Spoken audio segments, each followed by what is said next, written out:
अरे ये क्या हुआ बहू, अभी सारे मेहमान भूखे बैठे हैं और तू खुद खाना खाने के लिए बैठ गई। क्या यही संस्कार दिए हैं तेरे मायके वालों ने? ये सुनकर कविता कुछ कहने ही वाली थी कि उसके ससुर गोविंद जी ने तीखे स्वर में बोले, चुप रह, हमारे सामने जबान मत चला। सुबह के 5 बज रहे थे। पूरे घर में गहरी नींद छाई हुई थी, लेकिन कविता की आंखें अलार्म बजने से पहले ही खुल गई। उसका मन बोझिल था और शरीर थका हुआ था, फिर भी उसने चेहरे पर एक हल्की सी मुस्कान चिपकाई और चुपचाप रसोई में आ गई। जैसे ही उसने गैस जलाकर तवा चढ़ाया, पीछे से एक तीखी आवाज गूंज उठी, क्या बहू इतनी देर से उठती हो? हमारे गांव में तो बहुएं मुर्गे की आवाज से पहले उठ जाती थी। ये आवाज थी सरला चाची की, जो पिछली रात गांव में आई थी अपने पति और 2 बेटों के साथ।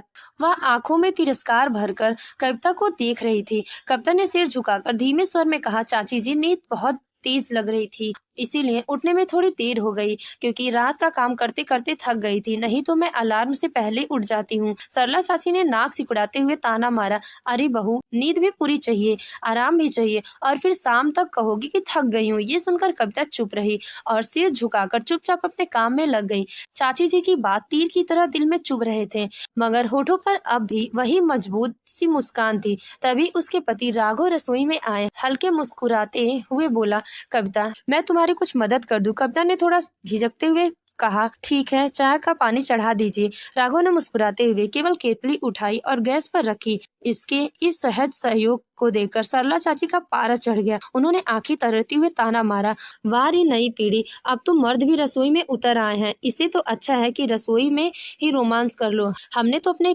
पति को कभी तवा पकड़ते नहीं देखा, और नई पीढ़ी के लड़के अपने पत्नी के पल्लू पकड़कर रसोई में काम कर रहे हैं। राघव हंसते हुए चाची जी की बात को हल्केपन में ले लिया और बोला, तो अब देख लीजिए चाची जी, हम तवा भी पलट सकते हैं और बात भी संभाल सकते हैं। कविता मुस्कुराई, लेकिन उसके चेहरे पर थकान अब भी साफ दिख रही थी। रसोई में अब हलचल तेज हो गई थी। कविता एक के बाद एक काम निपटा रही थी। पराठे सेक रही थी, चाय चढ़ा रही थी, टिफिन के लिए आलू सब्जी बना रही थी, बच्चों की दूध गर्म कर रही थी और सरला चाची की खास नींबू वाली काली चाय बना रही थी। इतने में उसके ससुर गोविंद जी सुबह की सैर से लौटे। घर में हलचल और चहल पहल देखकर बोले, अरे इतना शोर किस बात का है? कविता ने थकी मुस्कान के साथ उसकी तरफ देखी और बोली, पापा जी, सबके नाश्ते की तैयारी कर रही हूँ, आप भी बैठ जाइए, कुछ देर में आपके लिए नाश्ता निकालती हूँ। गोविंद जी गुस्से में बोले, बहू, तुम तैयारी नहीं कर रही हो, तुम जब भी रसोई में काम करती है तो घर का तमाशा मच जाता है। फिर उसकी नजर रसोई में खड़े राघव पर पड़ी। वह चौंकते हुए बोले, अरे ये क्या राघव, तुम रसोई में क्या कर रहे हो?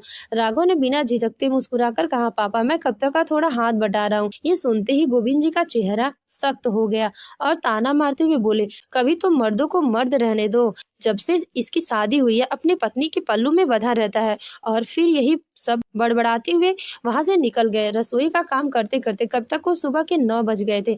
गांव से आए विवेक और सरला चाची के बेटे सागर तैयार हो चुके थे। उन्हें शहर के कॉलेज में एडमिशन के लिए निकलना था। कविता ने जल्दी जल्दी उनके लिए नाश्ता परोसा, फिर चाचा चाची और उनके बच्चों और बाकी घर वालों के लिए नाश्ता निकाला। जब सबका पेट भर गया तो कविता ने देखा कि बर्तन में कुछ खाने के लिए कुछ खास नहीं था, बस एक रोटी, थोड़ी सी आलू की सब्जी और थोड़ा सा दही। कविता ने खुद से कहा, चलो सबको खिला दिया, अब 2 निवाले मैं भी खा लूं। वह धीरे से डाइनिंग टेबल पर बैठी। जैसे ही पहला टुकड़ा मुंह में डाला, गोविंद जी अंदर से आए और गरज उठे, ये क्या हो रहा है? मेहमान आए हुए हैं और बहू सबसे पहले बैठकर खाना खा रही है। क्या यही संस्कार अपने मायके से लेकर आई हो? कविता का हाथ कांप गया, निवाला अधूरा रह गया। उसकी नजर नीचे झुक गई और दिल में एक टीस सी उठी। कविता सकपकाते हुए बोली, पापा जी, सब लोग खा चुके हैं और मैं तो सुबह से कुछ नहीं खा पाई, बस थोड़ा सा नाश्ता बचा था तो सोचा 2 निवाले खा लूं। गोविंद जी झिल्लाकर बोले, बस बस बस, यही बाकी रह गया था।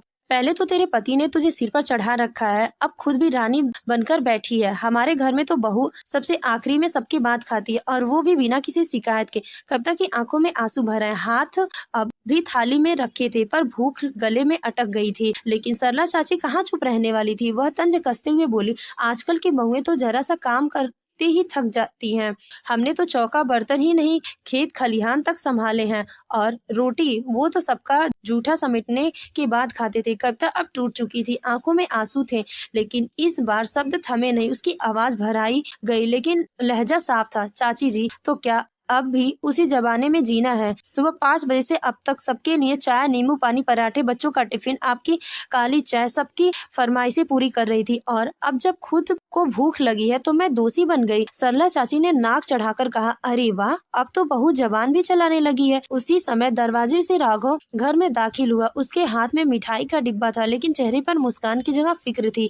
माहौल गर्म देखकर राघव ने चौंक कर कहा, क्या हुआ यहाँ? घर में इतनी खामोशी, सबके चेहरे तनी हुए क्यों है? ये सुनकर गोविंद जी ने गुस्से में तिलमिला उठे और तेज आवाज में बोले, सुन बेटा, अपनी बहू को थोड़ा काबू में रखो। ये तो सर पर चढ़ गई है और अगर अभी नहीं रोका तो हाथ से निकल जाएगी। राघव का चेहरा गंभीर हो गया।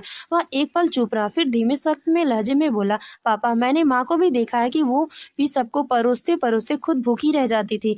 उसी आदत में उनकी तबीयत बिगड़ गई थी और आप जानते हैं कि कितनी तकलीफ झेली है उन्होंने।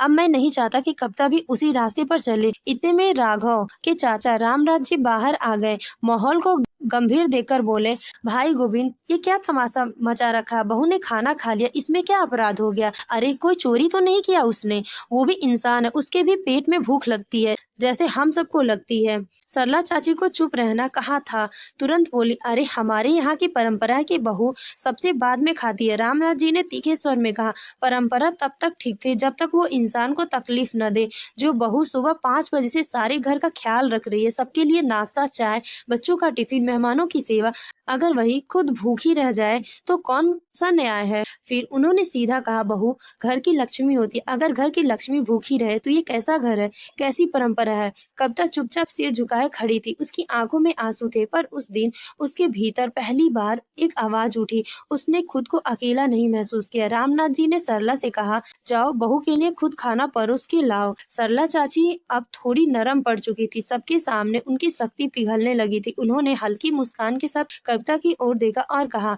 आजा बहू, बैठ, आज तू मेरे हाथ से खाना खा ले।